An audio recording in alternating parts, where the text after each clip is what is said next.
Thank you for being here. We are in this interview that we are doing a collaboration between elnovenobit.com and Arte Plural.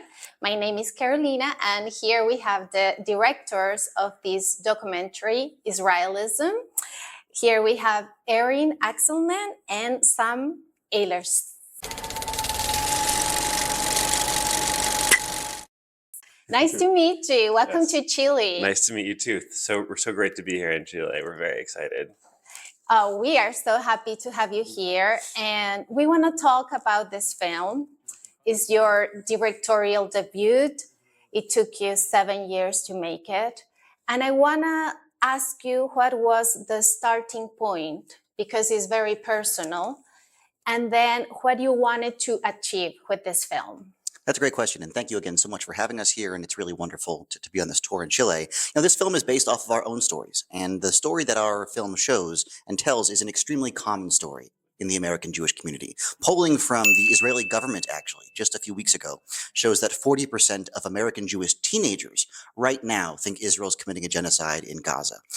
So the viewpoints that we have and many of the characters in our film have of horror and disgust by Israel's actions towards the Palestinians, both in the past year and a half, but also historically, is widespread and is very common in the American Jewish community. It was not always the case. There certainly was a time when unconditional support for Israel was the mainstream point of view in the American Jewish community, but now we are a deeply divided community, with probably roughly half of American Jews horrified by Israel's actions and roughly half in support of Israel's actions. So we're really trying to show how common this point of view is, and to really show that an entire generation of American Jews is fighting for Palestinian freedom and fighting for Palestinian equality because we find it to be aligned with our Jewish values. Our own ancestors faced genocide, our own ancestors faced apartheid, especially in Europe, and it is because of the suffering that our families went through that we are horrified to see Palestinians being so oppressed ourselves. So we're really trying to give permission to Jewish people across the world to be able to show them that, look, criticizing Israel is no different than criticizing America or criticizing Chile or criticizing Britain or criticizing South Africa, right? We must look at Israel's history with the same complexity and the same nuance that we look at the histories of many countries around the world.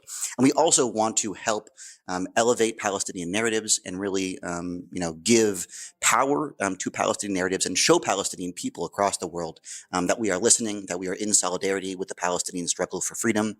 And the journey, since it was 7 years, how was it before and after October 7th? Because probably that changed the narrative for you, or the point of view of making this film.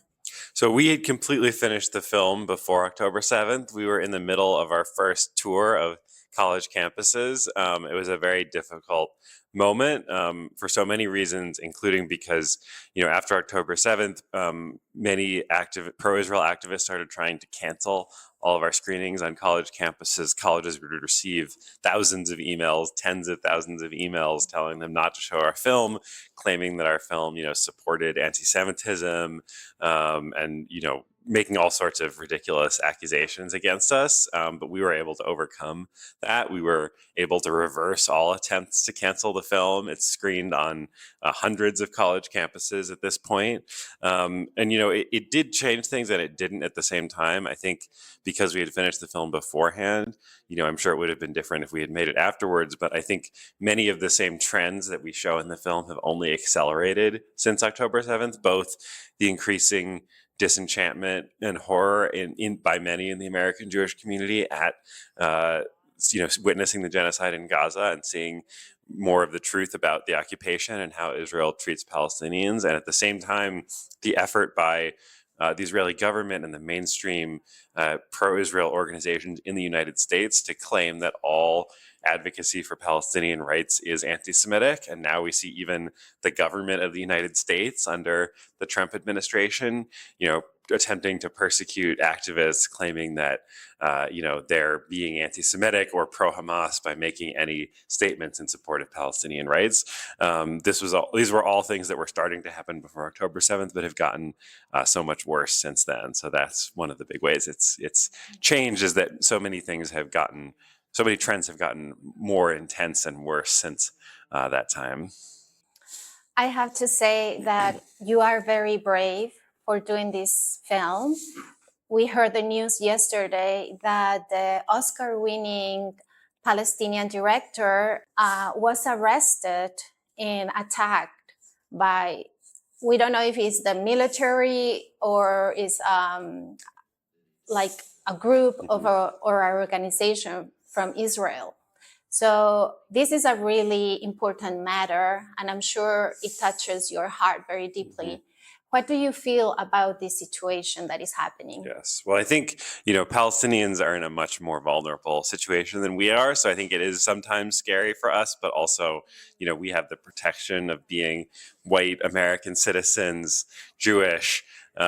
Someone like Hamdan, who's living in the West Bank with, under military occupation with no rights, is in much more danger than us. Or someone like Mahmoud Khalil, who was kidnapped by the U.S. government because he's not a U.S. citizen, is in much more danger than we are. So it is sometimes scary for us. We've faced some, social backlash and things like that, but not nearly as much as, so many Palestinian activists. I think Hamdan's case the past couple of days shows what it means to live under apartheid, right? He lives under an apartheid system. Israeli mobs of settlers can essentially, use vigilante justice to intimidate him and to hurt him. He has been lynched. The other directors of Northern say, which I agree with, he was attacked by a violent mob and kidnapped. And it's unclear. It seems like he's in Israeli detention right now, but he has been kidnapped by the Israeli government. And Israel, through its military occupation, is allowed to kidnap any Palestinian they want. They can detain any Palestinian they want for months at a time with no charges. And that is kidnapping. He is a hostage. He is a political prisoner. And that's what it means when you live under a government that is not accountable to you. Right, under which you have no basic rights. And it is horrific. And again, Sam mentioned Mahmoud Khalil. Tragically, similar things are happening in the U.S. Mahmoud Khalil is a legal resident of the United States. He's a green card holder. He's married to a U.S. citizen. And just because he advocated for Palestinian rights, he has been kidnapped by the American government. And he is a political prisoner as well. So we are entering very dark times. The times have been dark in Palestine since 1947. Obviously, in America, things have been dark throughout America's history, but in this particular moment, the criminalization of Palestinians is becoming increasingly intense. How do you think it's going to reach a different audience? For example, the South American audience or the Chilean audience. We have a very large community of Palestinians and Jews that here they're quite friendly and they are a big part of our culture too. What do you expect about this film here when now we have the possibility of seeing it with subtitles in Spanish and have a rich audience? Yeah, and we're really honored that Al Jazeera is going to be publishing the subtitles in Spanish on the 28th, so it'll be available for free to global audiences in Spanish in just a few days. And we're really honored. This is I'm not sure how many tours we've done, but this is our first South American tour. We've done tours in Mexico before, but this is our first in South America. And, we're really honored to be here, especially because of the magnitude of the Chilean Palestinian community here. One of our co-executive producers is a Palestinian Chilean activist and really wonderful man, and he's been supporting us since the beginning. And I think a lot of Americans don't know about the Chilean Palestinian diaspora and don't know how large and how powerful that community is. So I think we're partly here to show the Palestinian Chilean community that the movement for Palestinian freedom amongst American Jews and Jews across the diaspora. That's great. And I think that's something very powerful about your film is that when you see it, especially from another perspective, you can see the changes in America. I mean, sometimes it's so far away, we are a different culture, but at least we can see that a lot of you are thinking and making changes and speaking out.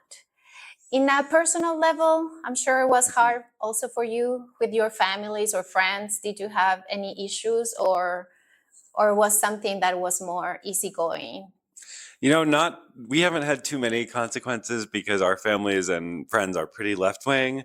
I had one person I knew in high school send me a bunch of angry messages about how, terrible my film was and how it was, and then he started, like, I wasn't even responding to him, but he started then saying that, everyone needs to be, all the Palestinians need to be removed from Gaza. Like, he's a very racist person, it turned out. And I had no idea. He was just someone I went to high school with many years ago. But, like, in terms of people I'm close with, I have not really had any issues. And even, some older family members who I thought would be upset about the film, like one of them emailed me just a few weeks ago to say how much he loved the film and he appreciated the perspective, and that he too felt that he had been indoctrinated into Israelism, and now he was realizing the truth. So it's amazing.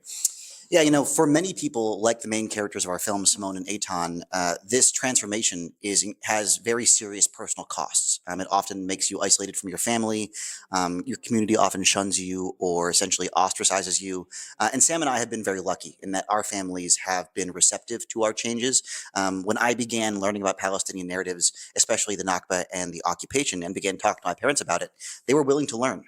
And they were willing to change along with me. And so I've been very lucky that my family, as I have changed, has changed as well. And I thought there'd be more backlash from within my extended family.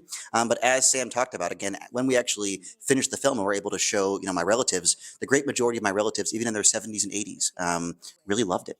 I think 20 years ago, they would not have liked it. I think my grandparents, who sadly passed away, would not have liked it. I think my grandparents would have maybe disowned me or been extremely upset because they were very committed to the idea of Israel and unconditional support for Israel. But I think one of the reasons why Sam and I were able to make this film was because our families were more supportive. And so the very difficult journey of transformation that many of our characters go through has been easier for us. Well, to finish this interview, I want to ask you, did you know anything about Chile, or what did you expect of our country, if you have any knowledge? Definitely. I mean, first, I want to say that, so we started in 2016. We had absolutely no money. It was just us. For the first 4 years, we basically didn't get paid at all.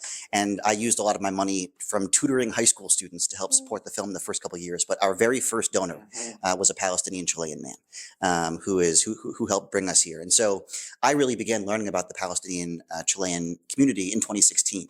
And so because we've had a member of the Palestinian Chilean community on our team, it's been really wonderful over the years to learn much more about Chilean history. Obviously, we know about Pinochet and we know about the dictatorship, and that is a relatively common narrative in the U.S., though not that much. Obviously, America's complicity in that too.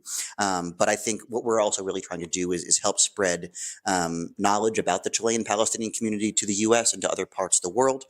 Well, thank you so much for your time. And I don't know if you want to give an invitation to everybody to see your film and how to reach for your social media, or how to get more information about this movement. Definitely. So you can follow us on Instagram and on all social media platforms at Israelism Film. So Israel ISM Film. And we also have a Spanish language new Instagram page, Film Realism. So FILMRAELISM.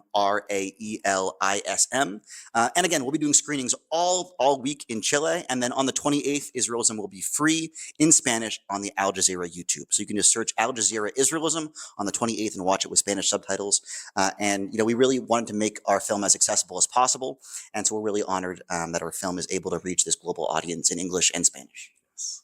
Yes, we're so excited to be here, and thank you so much for the interview, and thank you to anyone who is going to be coming out to the screenings or watching the film online, because we really just want people to see the film and engage with it. Thank you very much.